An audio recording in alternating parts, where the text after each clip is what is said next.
అందరి నమస్తే. VTV voice వార్ది ఛానల్కు స్వాగతం. గత ఏడాదిన్నర కాలంగా ప్రాణాలతో పోరాడుతున్న బాలుడు శ్రీతేజ్ అతని కుటుంబాన్ని పరామర్శించేందుకు mega producer Allu Aravind, icon star Allu Arjun భార్య స్నేహారెడ్డి నిన్న వారి నివాసానికి వెళ్లారు. పుష్ప 2 ప్రీమియర్ షో సందర్భంగా హైదరాబాద్లోని సంధ్యా థియేటర్ వద్ద జరిగిన దురదృష్టకర తొక్కిసలాటలో శ్రీతేజ్ తల్లి ప్రాణాలు కోల్పోగా శ్రీతేజ్ తీవ్రంగా గాయపడి కోమాలోకి వెళ్లిన విషయం తెలిసిందే.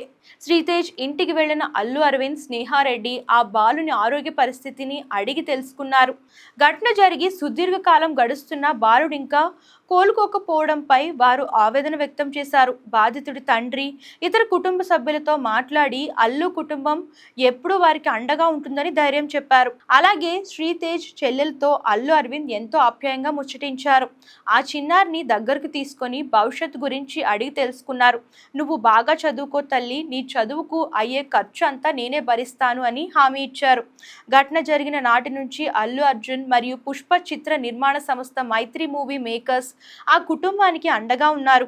శ్రీతేజ్ చికిత్సకు అయిన ఖర్చంతా అల్లు ఫ్యామిలీ, పుష్ప ప్రొడ్యూసర్స్ భరిస్తున్నారు. అలాగే బాధితురాలి మృతికి సంబంధించి ఆ కుటుంబానికి ఇప్పటికే భారీ నష్టపరిహారాన్ని అందజేశారు. కేవలం ఆర్థిక సహాయమే కాకుండా స్వయంగా వెళ్లి పరామర్శించడం ద్వారా ఆ కుటుంబంలో ఆత్మవిశ్వాసాన్ని నింపే ప్రయత్నం చేశారు.